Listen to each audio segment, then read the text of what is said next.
Saludos, qué placer encontrarnos una vez más aquí con Doris Venturini. El día de hoy vamos a iniciar una serie de programas donde además de la entrevista principal, vamos a aderezarla con testimonios en primera persona de la diáspora venezolana. ¿Sí? Vamos a estar hablando de los migrantes, de esas personas comunes y corrientes que como tú o como yo decidimos meter la vida en una maleta y mudarnos a otro país. Iniciamos esta serie con el doctor Edgar Belfort. Él es médico psiquiatra, terapeuta, además muchos años profesor de la Universidad Central de Venezuela. Vamos a conocer cómo emocionalmente nos afecta irnos, esa migración. Vámonos ya a la entrevista. Profesor, el venezolano ya definitivamente es migrante, una experiencia nueva para todos nosotros. Desde mi experiencia, siento que primero, bueno, es una decisión difícil de tomar, pero se toma con esperanza y fe. Luego viene un tiempo de duelo y nostalgia. Luego entramos en depresión y luego nos adaptamos. No nos quedó de otra. ¿Cómo has tomado esto por el niño, el adolescente y el adulto? Gracias por su tiempo. Bueno, mira, en primer lugar te doy las gracias porque la verdad que hoy en día este tipo de información es necesaria y sobre todo de aquellos que son parte de la realidad actuante, ¿no? Tú formas parte de esa realidad actuante y qué mejor testimonio que el tuyo porque podría ayudar a muchos a entender lo que estamos viviendo en este momento. La migración es un tema interesante, la promoción de la transparencia, pasa a ser la flexibilidad de las políticas migratorias, la protección de los derechos humanos, que por lo demás está contemplado en los derechos universales, en la Declaración Universal de los Derechos Humanos. Históricamente es un fenómeno que se ha producido. Yo también fui emigrante en una oportunidad, pero fui voluntario, pero con un objetivo claro, determinado. Yo me fui a formar afuera y bueno, yo tenía mi objetivo, tenía un inicio, una duración y un tiempo de regreso. Es decir, tenía mi pasaje de regreso inclusive, ¿no? Y fue planificado previamente bajo un objetivo de formación, de desarrollo, de tratar de generar múltiples facetas en mi vida, de esa difusión global de ideas, de valores, de aprendizaje, en un contexto completamente ajeno al mío, que se suponía que era un país, o se supone, lo es. Yo me formé en Inglaterra, un país mucho con más tecnología que en aquel momento, los 70, que la nuestra. Y eso también era migración, porque eso es con un objetivo propósito, uno entiende que es como que mejoramiento profesional. Es que ese es el punto. O sea, lo importante de esto es que en la actualidad, este tipo de situación hemos prácticamente, tenemos una cantidad de mitos acerca de la inmigración. La inmigración ha existido toda la vida. Nosotros los venezolanos, tú como venezolana, viviste la inmigración de mucha gente muy buena. La primera camada de la gente que se vino posguerra, sobre todo de Europa, incluso de Colombia, de estos países de latinoamericanos, fueron en su principio muy buenas porque nos dieron a nosotros una cultura, nos dieron a nosotros un enlace interesante migratorio desde el punto de vista pues de vínculos. No todos nosotros tenemos un apellido que es español, que es francés, que es americano, poco ingleses en realidad, pero los demás, la mayoría son de Europa y forman parte de ese enlace cultural que hemos tenido. Correcto. Yo particularmente debo señalar que uno de los elementos de mi proceso migratorio es que aprendí a querer mi país. Yo viendo allá, yo trabajé en los años 70, trabajé por un concepto de queriendo a Venezuela. Venezuela un país para querer, Venezuela un país para tener, porque me daba mucha ira, mucha rabia que teníamos dificultad de aceptación, de que éramos los latinos. Cuando hablamos de americanos, solamente hasta United States, no había, a partir de ahí, América no existía, América del Sur no existía. Es decir, y nos preguntaban cosas insólitas, que no eran tan insólitas, fueron visionarios, porque nos decían, y allá hay carro o andan en burro. O andan en carretilla. Yo de los 70 a la actualidad fueron visionarios, fíjate tú que estamos viviendo este proceso. Pero te quiero decir pues que si bien se forjan espacios multiculturales, se difunden valores, es el sueño o la alternativa para enfrentar las dificultades, genera un mejor desarrollo, En las democracias latinas parece existir, que es el punto en que estamos en este momento, un divorcio de esas realidades entre el Estado y los derechos de los ciudadanos. Y eso hace que la gente busque otras oportunidades. En aquella oportunidad nosotros vimos muchísimos escenarios para formarnos, para salir, para disfrutar, porque entonces cambiábamos un poco las cosas y eso fue un elemento que hay que gratificarlo siempre, hay que reconocerlos a los gobiernos de turno, porque nos permitieron esa salida en forma masiva.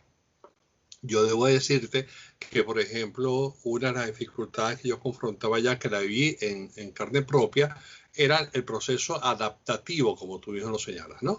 El elemento que yo decía, y eso que yo me fui con las mejores condiciones posibles, en las mejores realizaciones posibles, como te digo, con objetivo, ya había hecho mi examen previo, preparatorio. Fíjese, profesor, cuando usted habla de esa migración, que realmente uno se va pero ya uno va con un proyecto, uno va a estudiar, sabe la universidad, sabe el tiempo que va a estar, como usted dice, tiene un pasaje de regreso. El migrante de ahora se va sin ningún propósito, el propósito es sobrevivir.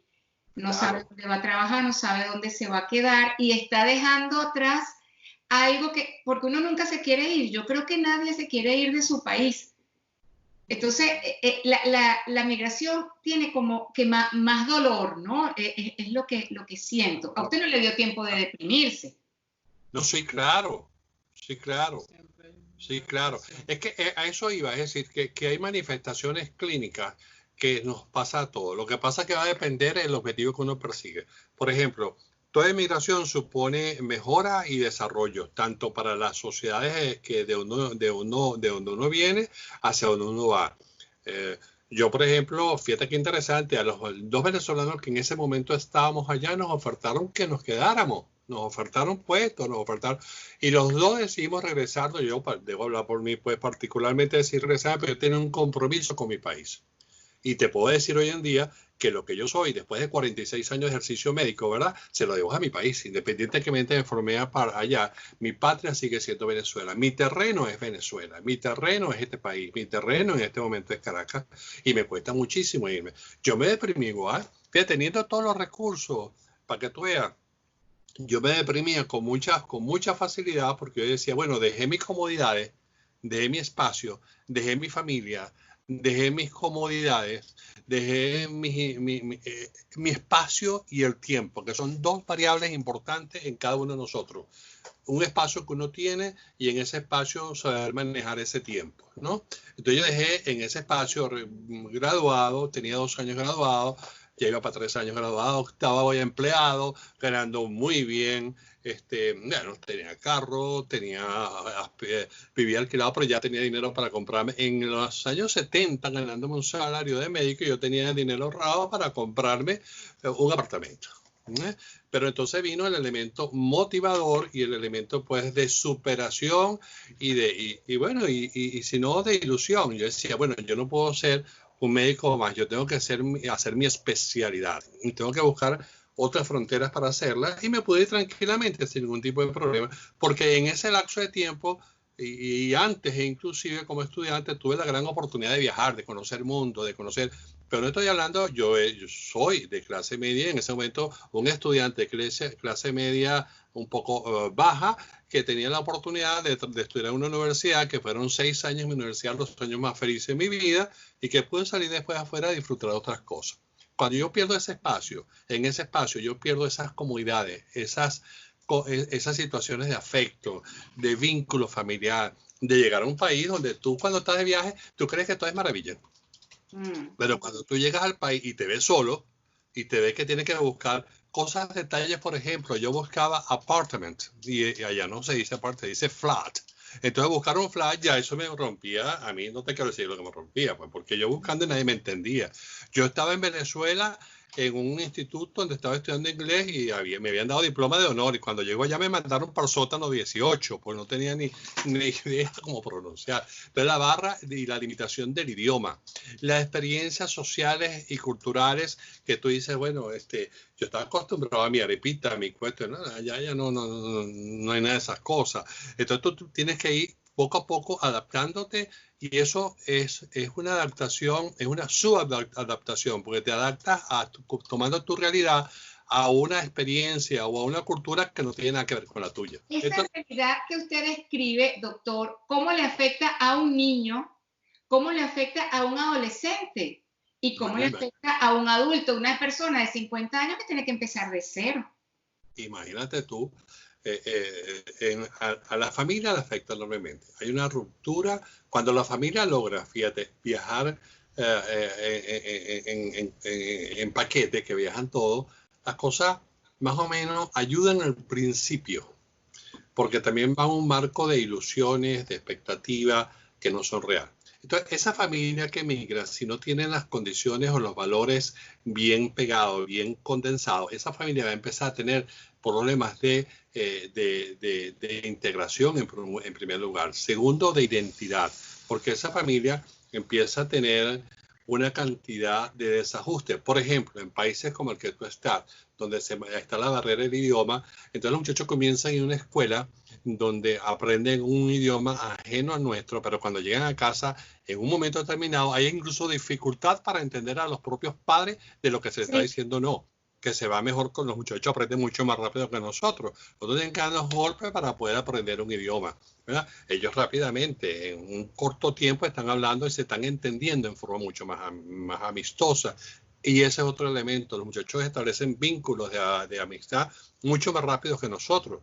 Nosotros venimos muy golpeados, venimos con una paranoia producto de una situación que estamos viviendo y se nos dificulta. Entonces hemos perdido la confianza, que es un elemento importante, y hemos perdido la credibilidad en el otro. Entonces siempre pensamos que nos pueden hacer daño y es un elemento que tenemos que recuperar en algún momento, porque nosotros, la verdad, que eso era una herramienta de suma importancia y vitales para la convivencia. Entonces, en una estructura familiar, sufre mucho al principio que no se tome en cuenta el hombre, porque el hombre entonces lleva la responsabilidad, cuando es responsable, del grupo familiar. Entonces un hombre profesional, productivo, generador de recursos, que dotaba y generaba a la familia, de repente se ve completamente pues frustrado, porque ya por las mismas condiciones de la misma subcultura y del mismo país, que forma parte de la estructura propia de cada país, todas esas condiciones o esas herramientas o esas habilidades no son aceptadas.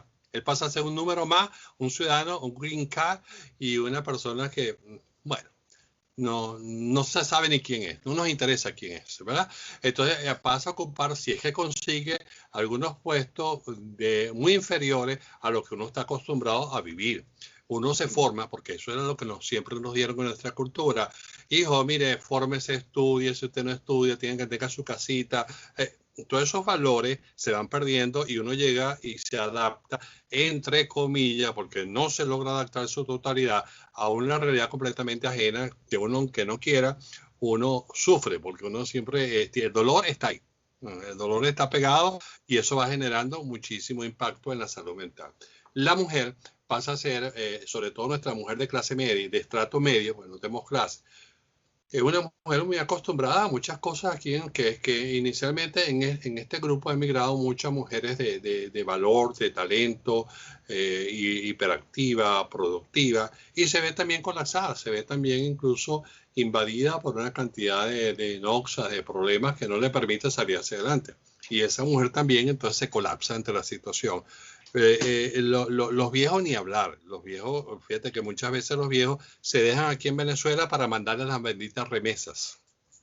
Doctor, usted hablaba algo bien interesante. Cuando la familia viaja en paquete, el proceso de adaptación al principio es un poquito más fácil. Pero ¿qué pasa con aquellos que han tenido mamás que han dejado a sus hijos pequeños con los abuelos?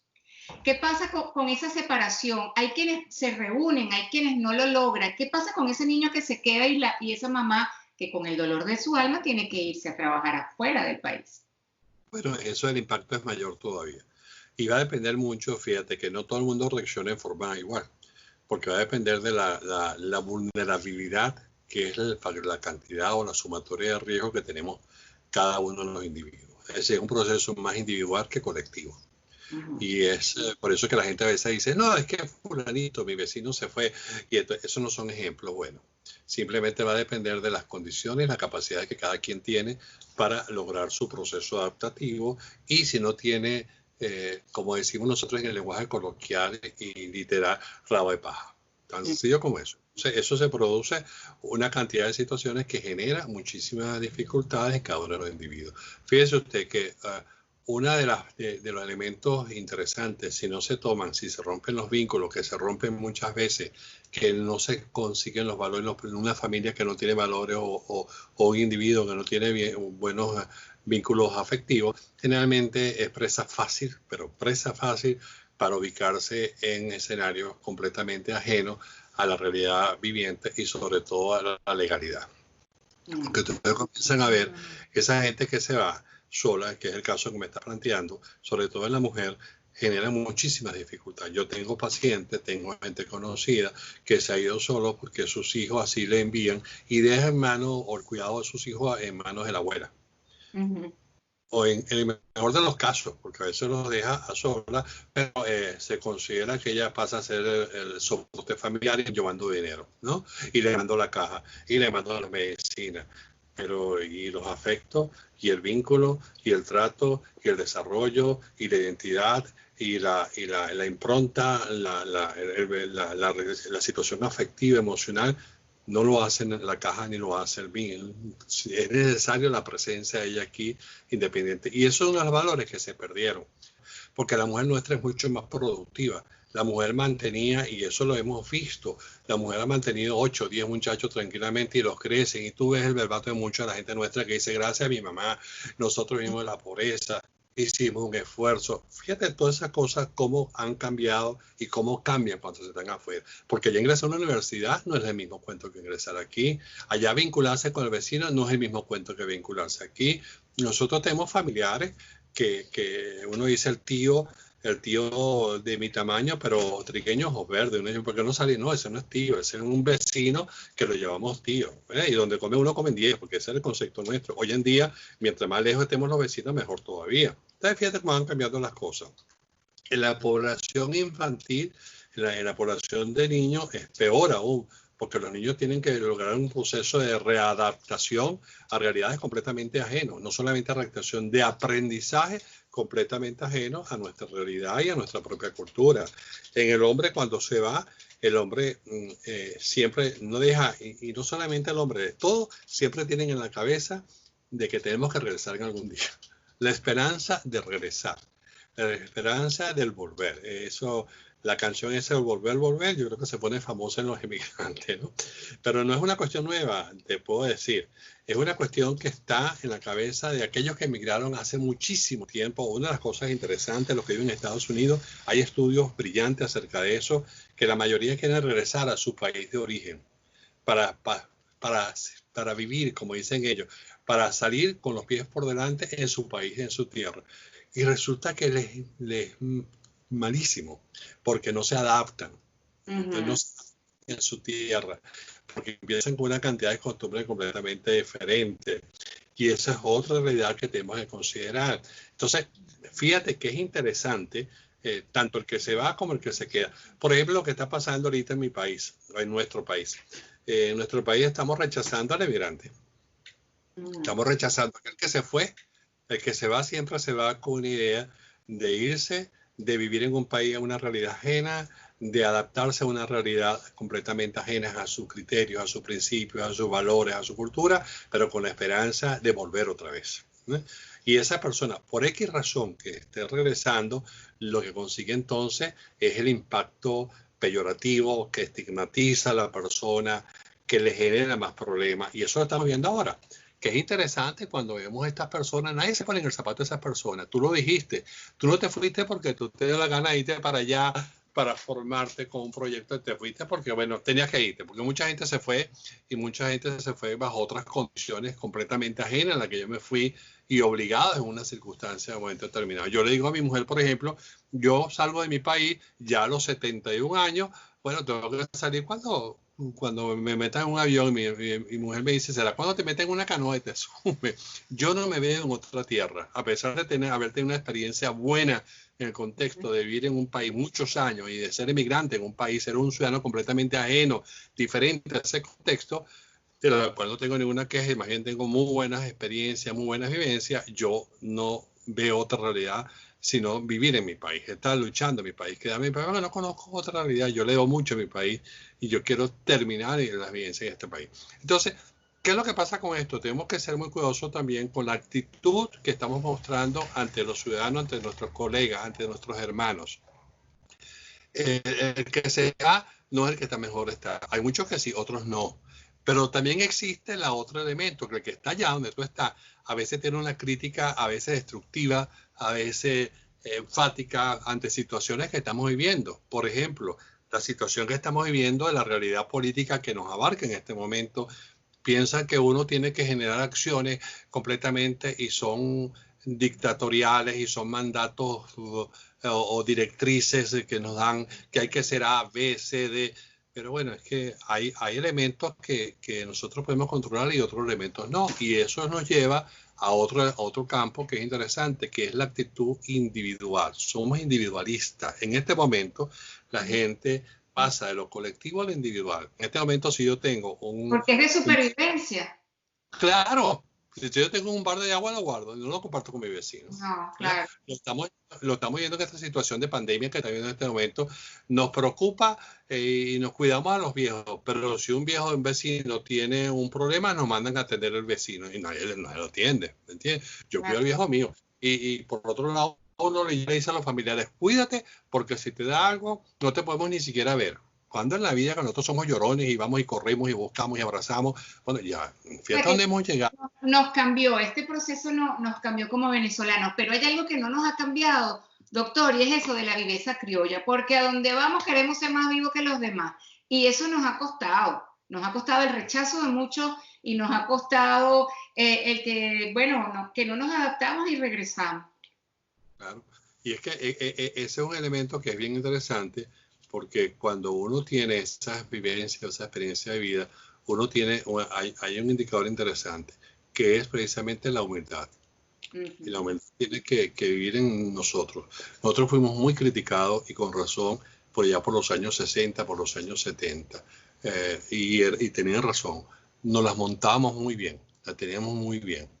Yo tuve la experiencia, por ejemplo, de estar en París y cambiar un bolívar por un franco. Cuando iba a España, cambiaba los bolívares por todas las pesetas del mundo. Vivíamos una vida independientemente de la estructura que nosotros veníamos en una estructura de un estrato medio, bajo, y podíamos darnos ese lujo. Toda mi familia viajamos, todos teníamos esas posibilidades y nos creíamos dueños del mundo. Entonces, hemos aprendido en el tiempo que no éramos dueños del mundo, somos parte de ese mundo. Somos uno más en el mundo, con las dificultades, con las experiencias, con las vivencias, con las necesidades. Y si algo hemos aprendido ahora en estos últimos años es que somos vulnerables. Hemos aprendido que la vida nuestra no es infinita, es finita. Hemos aprendido que tenemos una evolución. Hemos aprendido que tenemos una situación que en este momento nos está afectando. Y este es el momento para vivir el hoy. Nosotros decimos, es que mañana, no, ya no hay mañana. El mañana es hoy, hoy. En este momento que estamos grabando este programa, que estamos aquí, este es el hoy. Y entonces nosotros tenemos que asumir conductas y actitudes que vayan más allá de lo que estamos pensando. No irrespetemos a nuestros feelings. Tenemos que aprender a manejar nuestras propias emociones. Tenemos que aprender no lo podemos crear. El dolor lo vas a tener tú, lo tengo yo. A mí me da mucho dolor con lo que estoy viendo. Yo como médico, que trabajo también como niños y adolescentes, me da mucho dolor ver a mis niños y adolescentes con el sufrimiento que se tiene. Pero el dolor lo vamos a tener siempre. Y eso siempre en cualquier cuestión nos da sentimental, emocional, afectivo, económico, social, cultural, etc. Lo que no es, lo que es opcional es el sufrimiento. Y no me puedo quedar con mi sufrimiento. Doctor, ¿usted pudiera darle una palabra de aliento al que no está allá y al que tiene que tomar la difícil decisión de regresar? Sí, a ambos. Yo creo que la decisión que se tome son decisiones que tienen que ser consensuadas, con criterio, con confianza en sí mismo. Lo primero es que tú tienes que generar una confianza en ti como persona, en ti como individuo. La confianza no se regala. La confianza, primero tú tienes que lograr tu propio balance. Eso se llama homeostasis. Lograr el balance con tu propio organismo, tu equilibrio, para poder manejar primero tú. Cuando uno viene en el avión le dice, si hay una descompensación, póngase la máscara. Si usted viaja con niños, póngasela usted primero o viaja con adultos. Eso es importante. Hay que ponerse el oxígeno para uno creer en uno primero, poder tener esa oxigenación que le permita un avance. Ese es el primer elemento, que es la confianza. Segundo, nosotros tenemos que aprender a manejar nuestras emociones. Nuestras emociones siempre. Si va a llorar, llore. Si va a gritar, grite. Pero en el entendimiento que cuando existe un dolor, existe un alivio. Las cosas no son aisladas, son vinculantes. Y ese es el que hay que buscar siempre. Y el alivio lo conseguimos en las oportunidades que tenemos. Eso es tanto el que está allá como el que se viene. Las decisiones se toman por decisiones bien individuales o consensuadas.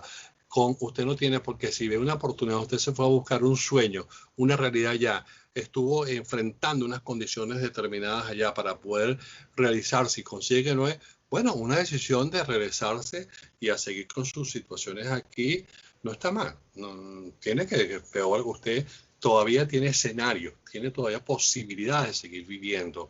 Y mucho más esta situación de hoy en día, y ese es un aprendizaje que tanto los que están aquí como los que están allá en el mundo nos dieron a conocer esta bendita pandemia, que el día es hoy, que las vivencias son hoy, que las condiciones somos igualitos a todos, no es porque seamos venezolanos, europeos, suizos, negros, blancos, mujer, varón, a todos nos afecta. Un microorganismo acaba con la vida de nosotros, que es invisible y no lo vemos, y sin embargo nos genera un cuidado, a pesar de que las causas de muerte están muy por debajo de todas, pero es que no lo vemos. Bueno, así es la vida. Hay cosas que no las vemos, hay cosas que no las sentimos, pero sabemos que están ahí y hay que movernos. Y por último, no podemos perder la esperanza. La esperanza es algo que nos acompaña siempre. La esperanza siempre la vamos a tener y es un elemento que vamos a tener en nuestras vidas para todo, que nos va a servir como elemento de base para buscar un equilibrio, para buscar un balance conmigo y con mi entorno. Yo tengo que aprender a manejar mis cosas. Aquí sí nos deprimimos, yo tengo mi gente aquí, nos vemos, nos cambió la vida. Yo después de tantos años graduado, de mi vivencia, de mi desarrollo, de mi ubicación con la cual he estado muy contento, de repente me veo con mi plan, mi visión personal, la ejecución de mi visión personal se me truncó en este momento, pero se me paró, no está perdida, yo sigo con ella hasta la muerte. Y creer en mí como individuo, creer en mí como persona, creer en mí como ser pensante, y sobre todo eso es lo que me da a mí mi libertad, y mi libertad me da mi dignidad. No hay una cosa más hermosa que uno decir, soy venezolano, soy ciudadano del mundo, comparto con la gente en el mundo. Cuando uno salía afuera en mis años, uno salía y le decían, oh, beautiful ladies. Antes de eso era, oh, petrol. Fíjate que el petróleo de los 70, aquí ya no dicen que son todavía siguen con el tema de los petróleos. La mujer es bella, cosa que es verdad. ¿No? Oh, Miss Universo, oh, Miss Beautiful Lady, oh, very rich, very... bueno, esas percepciones que el mundo tuvo de nosotros, las sigue teniendo en muchas áreas. Los venezolanos hemos dado ejemplo de resiliencia, los venezolanos hemos dado ejemplo de tolerancia, los venezolanos hemos dado ejemplo de adaptación. Nosotros los psiquiatras tenemos que buscar y explicarnos un poco de noxa, de trastornos que se han producido en cada uno de nosotros, que no está explicado en los manuales de clasificación, porque hay procesos adaptativos, hay procesos de desajuste. Hemos aprendido a manejar estrés, aunque nos parezca mentira, en muchas situaciones. Eso yo decía, bueno, el estrés inevitable y el estrés evitable. El inevitable, bueno, no podemos controlar todas estas cosas externas a nosotros que nos están pasando y que nos dicen, quédese en la casa, nos quedamos. Bueno, porque otros están ocupando de manejar esa situación. Nosotros tenemos que ser parte de ese equipo. Pero hay otras cosas, cuando me quedo en la casa, lo asumo como no un mandato, sino como un cuidado de mi vida. Pero busquemos el lado positivo. Por primera vez se han dado cuenta los gobiernos de que nosotros los médicos valemos, de que nosotros los médicos hacemos una función, que la salud de un pueblo es importante, que los cuidados para un pueblo es importante. Agua potable, atención, evitar atender las necesidades de la población, que la política la ejerce el hombre y la economía la ejerce el hombre, pero la ejerce el hombre no para atacar al hombre, es para beneficiar al hombre. Y yo creo que ese concepto lo tenemos que tener claro para ayudarnos siempre y poder tener una convivencia mucho mejor. Así que tolerancia, para la convivencia, resiliencia, no dejar las esperanzas siempre en primera línea, independientemente de lo que pase, el hoy se acompaña de un mañana. Si yo hago mi hoy bien, mañana me va a hacer bien. Y siempre, doctor, recordar que llueve y escampa, así que estaremos preparados para cuando escampe y vuelva a salir el sol. Y lo dices tú. Una periodista como tú, una comunicadora social como tú, que estás en otra frontera, bueno, haciendo lo que sabes hacer, sí. Y al principio pues haciendo otras cosas que la vida puso. Sí. Pero bueno, siempre manteniendo tu optimismo. Claro, porque crees en lo que hiciste, porque crees en tu propuesta de vida, y esa es, no podemos permitir que alguien nos quite esos sueños. Es así, no se lo permitiremos. Doctor, 1.000.000 de gracias de verdad por su tiempo, me encantó nuestra conversación y bueno, seguimos adelante y con fe. Muchas gracias. Historias de la diáspora, historias cargadas de fe, de esperanza y de ganas de luchar. Historias como la tuya, historias como la mía, contadas en primera persona. Hoy vamos a conocer la de Evelyn González. Muchísimo éxito con este nuevo proyecto. Me presento para tu audiencia, mi nombre es Evelyn González. Conozco a Doris desde hace muchísimo tiempo cuando formábamos parte del equipo de la revista Paréntesis en el diario El Carabobeño. Actualmente me encuentro en la isla de Malta, una pequeña isla situada en el mar Mediterráneo, muy cerca de Sicilia. Tengo ya 6 años viviendo acá. Malta es una isla donde se manejan 3 idiomas básicamente, el maltés, que es la lengua mater, inglés como lengua oficial y por la cercanía con Italia, el italiano. Sin embargo, el inglés es la lengua que más se habla por ser una isla netamente turística. Para nadie es un secreto que ser inmigrante no es tarea fácil, a cada quien le toca de diferentes formas. En mi caso, lo más difícil creo que fue decidir quedarme y hacer todo el proceso de adaptación y de conseguir la documentación correspondiente para poder estar sin ningún inconveniente. Eso no fue tarea fácil, me llevó casi 4 años lograrlo. Actualmente todavía estoy en un pequeño proceso, pero ya está casi terminando. Lamentablemente esta situación de coronavirus me puso una pequeña traba, pero no la estoy viendo de la forma de que se me está alejando la posibilidad. Al contrario, la estoy viendo como una oportunidad porque durante este tiempo he podido hacer muchas actividades que anteriormente no las hacía por cuestiones de trabajo justamente. Gracias a Dios tengo un trabajo estable, tengo 2 al mismo tiempo, sin embargo ahorita por el coronavirus uno de ellos está paralizado, que es que soy niñera, cuido unos niños bellísimos. Pero en el otro trabajo estoy en una agencia de bienes y raíces donde soy la asistente y a pesar de que Malta es totalmente turística y por esta situación muchísimos turistas se tuvieron que ir y obviamente no hay ingreso, este tipo de agencias han seguido funcionando de una manera más lenta, pero siguen funcionando. En Malta he aprendido muchísimas cosas, a veces digo que siento que he aprendido en 6 años más de lo que pude haber aprendido estando en Venezuela, debido a que son experiencias que de verdad me han marcado. Por ejemplo, el trabajar de mesera fue algo que nunca había hecho en otro idioma, no fue nada fácil, sobre todo al principio que estaba en un restaurante donde hablaban maltés y mi inglés todavía no era muy bueno. Pero poco a poco fui mejorando y hoy día hasta hablo con clientes, voy a reuniones y me desenvuelvo un poco mejor. Sin embargo, sé que todavía falta mucho y cada día trato de poner más mi empeño en mejorar. La parte más difícil de haber dejado Venezuela, creo que para todos sería lo mismo, es haberme apartado de mi familia. Hay muchas personas en mi familia que estuvieron muy en contra de esto, sin embargo ya hoy día lo aceptaron, lo entienden y lo procesaron. Y estamos todos agradecidos de verdad de que se me haya presentado la oportunidad. Mis experiencias cada día van creciendo, tengo muchas expectativas, he podido hacer trabajos como diseñadora gráfica, he podido hacer cosas que siempre me han gustado, como bailar. Me he presentado en uno de los teatros más importantes que estuvo aquí durante 2 años. Estuve en una de las escuelas de baile más grandes que puede tener Malta.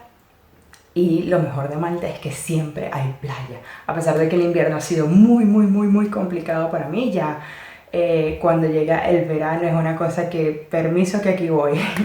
Y disfruto mucho, de verdad. La gente es muy cálida, es muy celosa, cela mucho su país, pero poco a poco uno se va integrando y uno entiende que está en el país de esta gente y tiene que aceptar muchas cosas que quizás para nosotros son ajenas. Entonces mi consejo como inmigrante es que se abran un poquito, no sean cerrados, no sean siempre soy venezolano y esto es lo que sé hacer, en Venezuela se hacía así, en mi casa se hacían así. Hay que cambiar, hay que evolucionar y hay que tratar de entendernos todos para poder tener una bonita convivencia. Estas son mis palabras como inmigrante hoy día, ya 6 años fuera de Venezuela, extrañando mucho, pero también aprendiendo mucho. Un beso, Doris, gracias por esta oportunidad y espero de verdad que tengas muchísimo éxito. Chao, chao. Este es el primero de varios programas. Conoceremos más historia a lo largo de estos próximos domingos.